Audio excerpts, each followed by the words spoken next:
Okay, today we're at a local cultural living event. It's a Birds of Prey show at the Lake Livingston State Park. That's the event center, and they have booths set up for the kids, passports and temporary tattoos, and they have a booth for the Master Naturalist projects. And we're here for the birds. That's the birds. They set up a ring for it. We're out on the peninsula.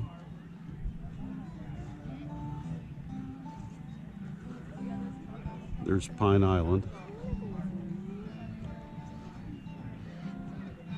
And way over there on that point, just around that point, is where we live. Everyone, my name is Ranger Joel. I want to officially welcome you out on behalf of Texas Parks and Wildlife to one of our biggest events of the year, our live Birds of Prey program. We have partnered with a nonprofit environmental education group called Earthquest today to bring you this program. They're actually dedicated to educating the public as to their impact on the natural world. They do that with live animals because you guys don't get a chance to see wildlife that's not on television or in magazines that often. And seeing these animals up close helps us understand the plight that these animals face every single day. So I'm going to turn it over to our falconer, Don McCullough, his assistant, Phil Huxford, with Friends of Brazoria Wildlife Refuge, and Tyler Wise, his grandson, who's come out here for years and helped us out. So without further ado, we'll get you guys started. Thank you, Ranger Joel. Welcome, everybody, to Lake Livingston. This is our 4th year, and it's always a little bit of a long trip. It takes us at least 3 hours to get up here, and each time we look forward to come. My name is Phil Huxford, and I'm a board member and a member of the organization called Friends of Brazoria Wildlife Refuges. And we put this program together 19 years ago at the migration celebration. We have an outdoor event coming up April 27th and 28th, and we're celebrating our 25th year. 19 years ago, when we started the Birds of Prey program 25 years ago, it was a birding event. And we had about 300 adults spending anywhere from $200 to $300 in a weekend to come look at the wildlife and the birds that we have in our area. We went along that way for a number of years, and in year 8, I was chairman, and we decided that what we wanted to do is make it more kid-friendly, more family-friendly, because out of the 300 to 400 people that were coming out, there might have been 2 or 3 kids. So in year 8, we got in touch with an organization called Earthquest out of Georgia. Mr. Steve Hottie is the president of that organization, and he came to the event for 3 years. Well, our attendance didn't change a whole lot, but it started changing a little bit. And after 3 years of Earthquest at the event, I turned to Steve and I asked him, I said, Steve, do you have any time the week before migration celebration? Maybe we could go to see some of the kids in the schools. He said, sure. So the following year, we put together 5 programs in 3 districts. We saw 2,200 students and teachers 16 years ago. Now, one of the things that's happened is we're in our 16th year. And in 16 years, we've grown. This year, we have 52 school programs in 46 schools, in 13 school districts, and we expect to see this year alone students and teachers between 22 and 24,000 students and teachers. So this is how this program has progressed. This is what has made it possible for us to come up to Lake Livingston. I can tell you that the schools that we go to, about 2% might have the funding to bring us in. So one of my duties has been to raise the funds so that we could see these schools without any cost to them. That is how we've grown.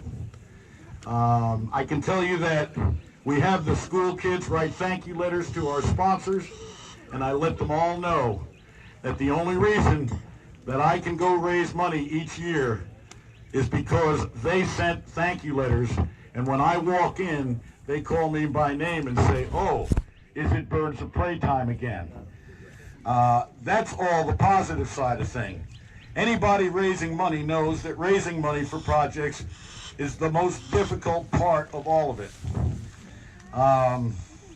I can tell you, due to our sponsors, I need to raise about $25,000 each year, and I'm able to do that to keep this program going to the schools for no charge. So it's been my honor to put this program together. Of course, I couldn't have done it without Earthquest. Earthquest, like I say, has been coming 19 years to our event. We've been coming up to Lake Livingston for 4.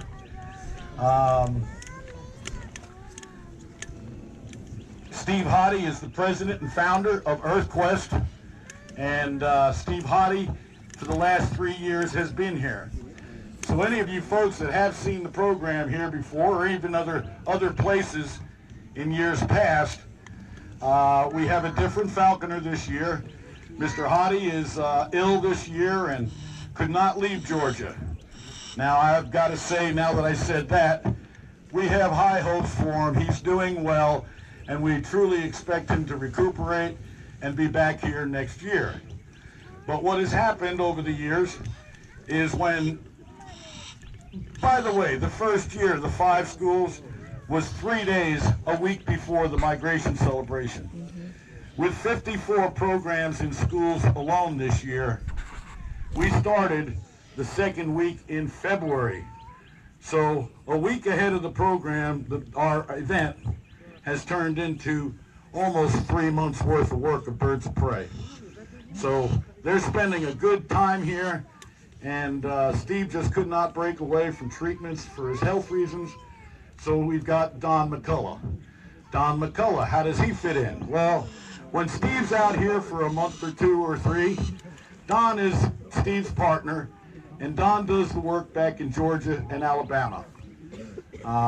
So that Steve is covered back there with Don's work. We're just very proud to be able to have Don come in and fill in for Steve. You know, if Don didn't fill those shoes, we wouldn't be here this year. So I'm very gracious to Steve and Don for both being there and being able to provide the education that we do with the kids at the schools this year. I do have some flyers for the migration celebration at the end of the program.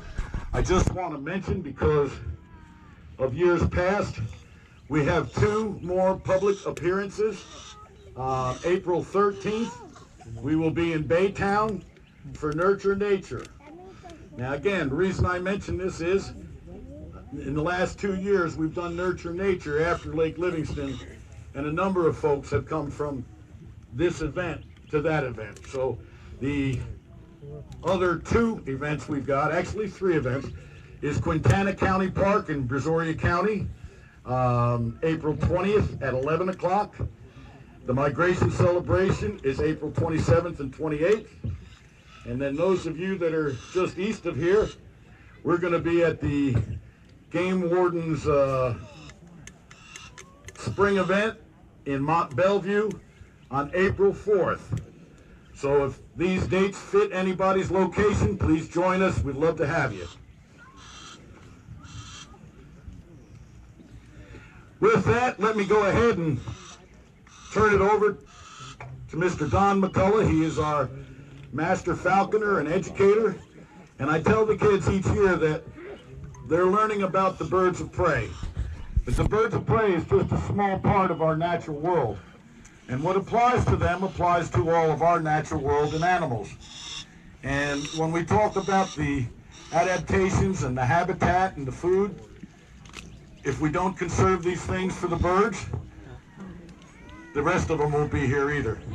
So that's the negative part, but we can do our part, and we can do a lot to turn that around and give wildlife a helping hand. Let's welcome Mr. Don McCullough. Thank you, Phil. Thank you. How is everyone today? Good. How is everyone today? All right. My name is Don McCullough, and I'll tell you what, this is my first time in Texas. During this time of year, it is amazing. I have never seen so many birds in my life. I couldn't believe Texas has over 550 different species of birds. I was down in Matagorda, and I cannot believe they have over 250 species that we've seen in one day. 13 types of hummingbirds. Kids, some of them hummingbirds, they're only about 5 grams, same size as a nickel. They fly from all over the world, all over the country, come here to Texas to go to South America. They'll fly 600 miles across the Gulf. A little bird. You know, when I met Steve Hoddy, well, I said, Steve, teach me about birds. I met him down in Weeki Wachee, Florida. I just got out of high school. He was out there flying his falcons. I said, Steve, tell me, I want to learn about birds. I see you with your falcons and your hawks. You know what he told me, kids? He says, go get a book and read. And that's what I did. In fact, we got a book up here. I'll show you real quick, kids, just so you know, because this is called The Young Birder's Guide. It's a field guide by Peterson. And I got the Peterson Field Guide. It's the most amazing book ever. It told me about all the birds, where they came from, how far they go. It opened up my eyes to a whole new world that I didn't know really existed. So I grew up in Philadelphia, Pennsylvania. Yay. Not a whole lot of birds. Who said yay? Me. All right. No, you know, there's not a whole lot of birds in the city. So it really, really opened my eyes. Our first bird, well, I can't Phil. Our first bird is a bird that's found right here. And actually it's found all over Texas, some areas and along the Gulf. And her name is Helga. And Helga, well, you think everybody's been hearing her. I dare her. She is a Harris's hawk. Come out here and say hi, Helga. Excuse me, I do apologize. I got a bad cough, so I'm going to be coughing during this. When I first came here to Texas, what happened is, well, Helga decided she wanted to see the coast, and she caught a really bad storm. Come here. Hey, Helga. Helga. And the wind actually picked her up and took her out of Matagorda Bay. I had to swim out there in the bay to get her back. So, come on. Come here. Hup. Now, Helga is typical of birds of prey. All birds of prey, very long, sharp talons.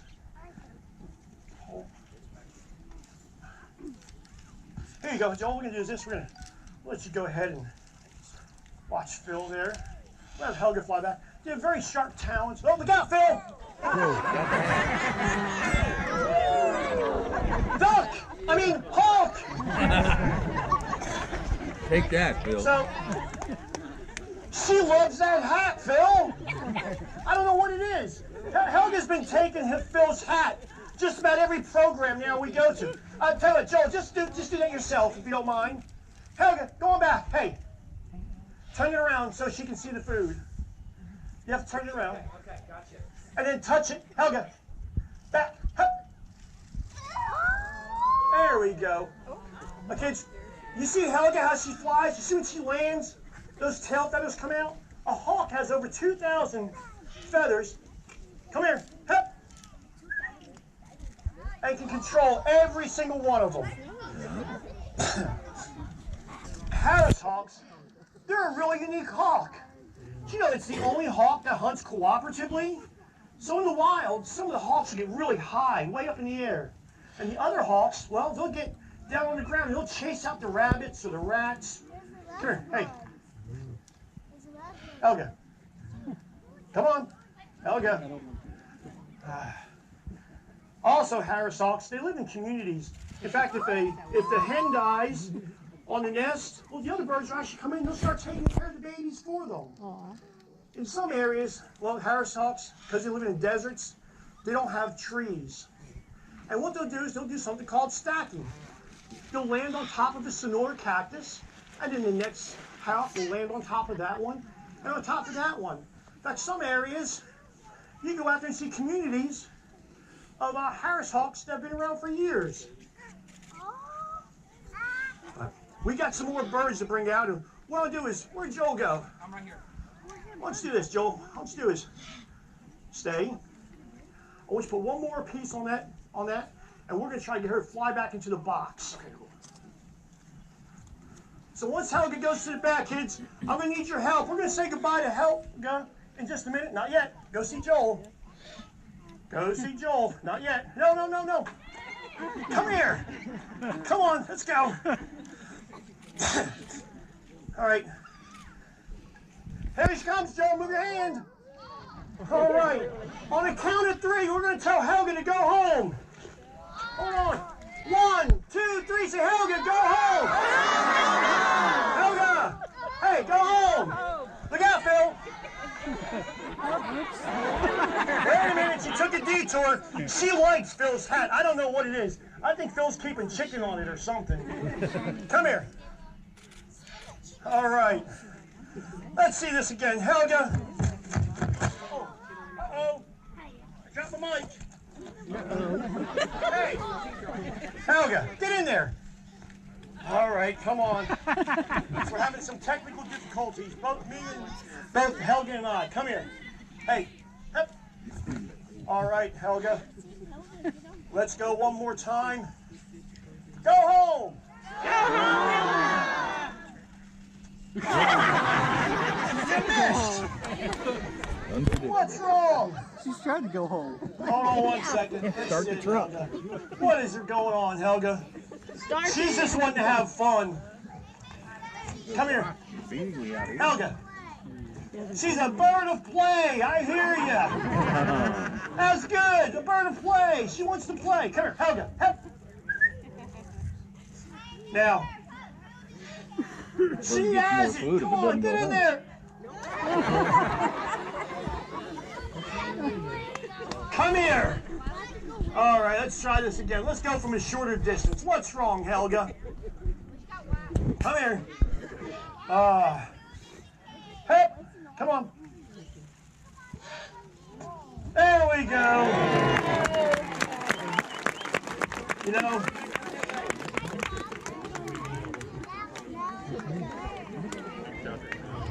we're bringing out the next bird.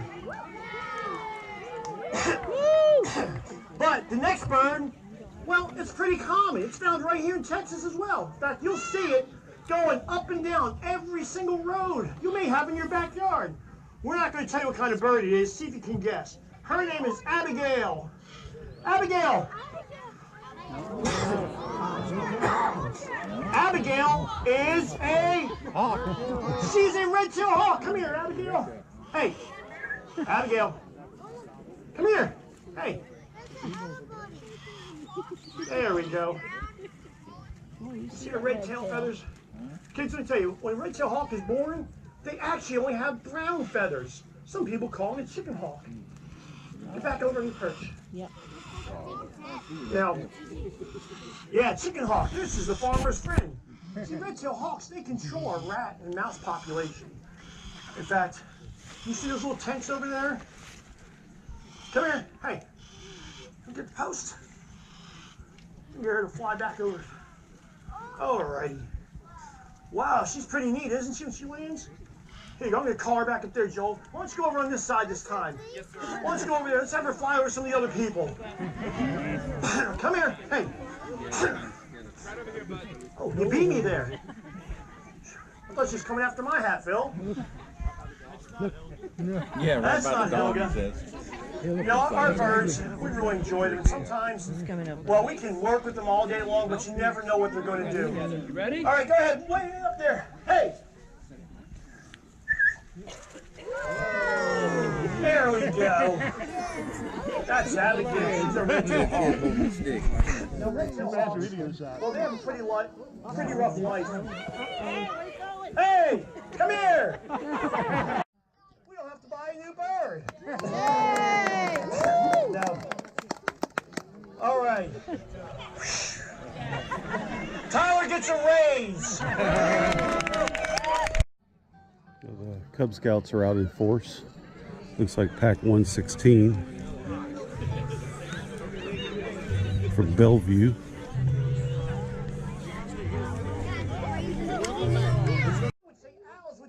messages to the gods.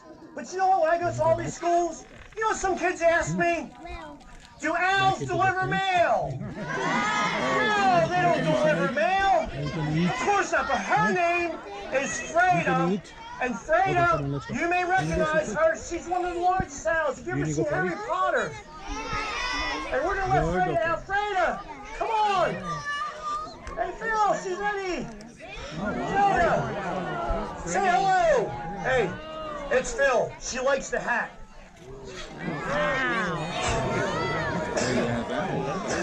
This is the Eurasian eagle owl. It is the largest owl in the world. She weighs about 6 pounds. Hey, Freda, come here. Hep. Now, Freda is just a baby. She's only about 11 months old. And she weighs right at 6 pounds. She's a pretty big bird. But owls are really unique. Let me tell you some things about owls. Oh, she's found her food. Come on. Hey. Owls, you see the little tufts on top of her head? Those tufts are right where her ears are located. She has one ear behind it. But she has one ear that faces up and the other ear that faces down. See, this allows the owls to have incredible hearing. In fact, they can hear a mouse under a foot of snow. Those big discs you see around her eyes? Well, that also helps the owl, and that filters the sound. Watch it, kids. Here she comes. Hep. There we go. She's huge, right? Now, a lot of people, the owl, like I said, come here, hey, come here. Oh yeah, come here. You see that's, you hear the sound she's making? Well, that's the sound she makes when she's in her nest. See, Freda still thinks she's a baby. So she's kind of talking to me like I'm her parent. Come here. Let's get over here. Hey, Freda, hey. There we go. Now, I heard somebody say a great horned owl. Has anybody seen a great horned owl here in Texas? Yeah, I was Do you know what the great horned owl's favorite food is? Skunks. The only predator a skunk has here in Texas is a great horned owl. Nothing eats them other than the great horned owl. So if you have a lot of skunks, make sure you keep a great horned owl around. Whoa! Oh, that was a good shot. Jesus. The turkey vulture is the only animal, that and the black vultures, that can eat something infected with anthrax or botulism. Wow. No other bird can. Well, if Phil walks around with her, I want you to look at her nose. Yeah, look at her nose. You can see from one side right to the other. Nothing in between. Well, that's because the turkey vulture has a really unique nose to allow it to smell something dead up to 5 miles away while it's in the sky. In fact, some companies years ago used to put a chemical into the gas lines going through Canada. What they would do is, if they felt they had a leak and the pressure was off, they would put this chemical into the line and they wait for the vultures to land on that area of the pipe. And you would know that's maybe right where the crack is. Very, very great smell. Now, the turkey vulture can sit there and soar for hours and hours and hours. And then when he finds something, he comes down. And then we have another vulture called the black vulture. Guess what he does? He soars even higher. And he waits for the turkey vulture to find the food. So he doesn't have that great of a smell. He can't really smell the dead animals as well as the turkey vulture can. So if they're really looking for food, they'll follow the turkey vulture down. And that's how they'll find some of their food. Now, vultures, we got Tuvu because, you know, Tuvu was found on the ground as a baby. See, some people thought that, well, it fell out of a nest. It's walking around. They didn't realize vultures make their nest on the ground. And he was probably waiting for his parents to come back and feed him. So they took Tuvu home and they started feeding him. They decided to make him a pet. That was the wrong thing to do. See, first of all, it's against the law to have these birds without a permit. But the worst thing is, they fed Tuvu, and Tuvu doesn't think he's a bird anymore. He thinks he's a person. So once the people realized they were breaking the law, they turned him over to a rehab center. But the damage was already done. See, Tuvu was chasing down the rehab people. he was biting their ankles and giving them really nasty bites on their legs. So they sent him to another rehab center. Those volunteers, well, they had the same problems. And they didn't want Tuvu. Well, Tuvu ended up in Tennessee. He was there for almost a year, and the volunteers said they would quit before they worked with him because he was mean to them. Well, we've had Tuvu for several years now. We've been doing a lot of work with him. He's getting better. But kids, you know, if we let Tuvu go, you know what happened? He'd see you on the playground. He would smell your crackers from way up there, and guess what he would do? He'd fly down and steal your lunch. He would get in all kinds of trouble. And because of that, excuse me, we can never release him back into the wild. You know, our environment's really important to us. And the animals that we have here, we don't realize the jobs they do a lot of times. And it's really important that we take notice of what they do and just understand what they're doing and why we need to have them in the wild. Phil, why don't you bring Tuvu up here so I can see him. Let's see here. Oh, he's trying to fly on you already. He's not a kite, he's a bird. Now you see that? When Tuvu puts his wings out there, we like to say that Tuvu loves us this much if we slow down and give him a break. In fact, usually what it is, I just found the last of these. I didn't realize I had them. But at the end of the program, we used to have these stickers. We would ask for a small donation. It says, Tuvu loves you this much of our organization. I didn't realize I had them in a truck, so I was looking for an extra glove for Tyler. And, so if anybody's interested in these stickers, please see me afterwards, and we'll help you out. But what do you think about your birds? Nice. Now, I want to interject one thing real quick. We had a customer last year on the way. Where's the mic at? oh, wait, I was talking to my, hey, hold on again. Oh, no. There it is. Wrong one. Okay. So last year we had a customer see a bird of prey on the side of the road on the way home. She picked it up and called me. If you see a bird of prey on the side of the road, please do not pick it up. Leave it there. It was a young fledgling that had got out of the nest. Mom was standing guard. So just leave him alone. It is against the law, as he said. But call me if you see an injured bird, and we'll help you out. Okay? Okay, good. Thank you. Now, yep, Texas Parks and Wildlife, or call your local game wardens or sheriff, or if you find a rehab center, you know somebody who does or handles birds of prey, contact them and they will definitely lead you in the right direction. Because right here you have several people that actually are falconers and handle birds of prey, and you may not even know who your neighbor is that's a falconer or handles birds of prey. They can lead you in the right direction as well. Now, I'm going to bring out another bird, and this bird, well, when I got into falconry, I met Steve Hoddy. He was out there flying his falcons, and I said, Steve, I want to fly a falcon just like you. He says, I want to get a peregrine, fastest bird in the world. He says, you can't. I says, why not, Steve? He says, well, Don, he says, the peregrine falcon on the East Coast where you live, the Enatum, is gone. Completely gone, that subspecies of the peregrine. See, they were eradicated.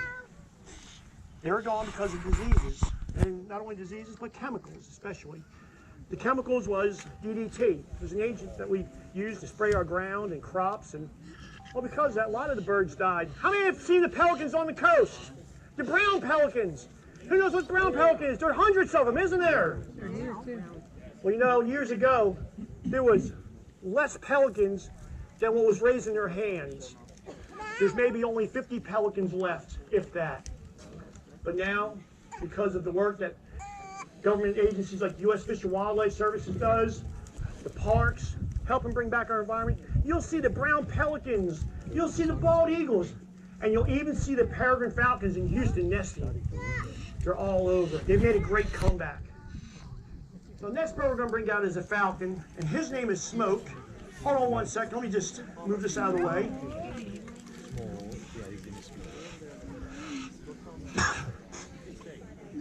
And I had a talk with Smoke earlier. We were in the back of the truck, and he said he was going to fly really well. However, he's been known to lie to me.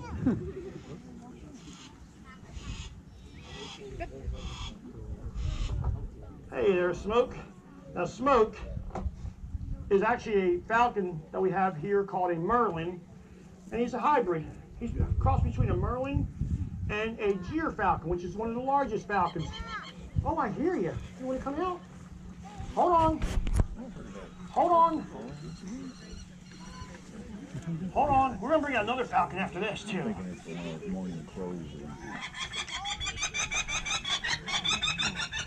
Come on.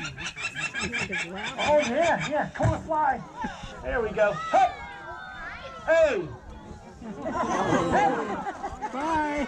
Hey!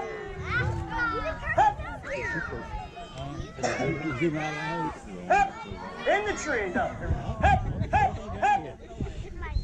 It's gone. There it is. Hey!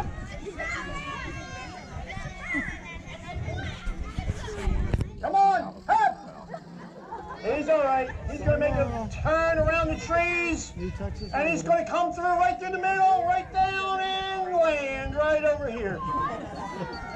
Come on, Smoke. Oh, wait. Come on. Hep. Hep.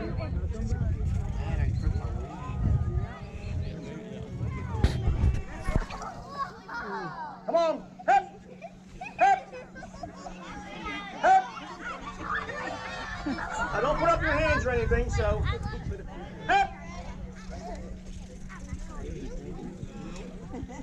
Up in the tree. There we go. He'll be down in just a minute. But a golden eagle, a female weighs about 12 pounds and a male weighs about 9 pounds. Eagles are birds of prey, but unlike hawks, they have feathers all the way down to their feet. They're a lot bigger too, don't you think? Now, eagles, I'm going to put her over on her perch. That's where she's wanting to go, is her perch. All right, get you on your perch. On your perch. There we go. She's huge, isn't she? We'll get her here so we can get a good picture of her. Now, tawny eagles are from Africa. They make their nests high up in the mountains on cliffs. And, hold on one second. But their populations are dwindling. Well, because of all different types of reasons. One of them is trapping and killing them and shooting them. The other is because, well, some of the areas where they nest is being built on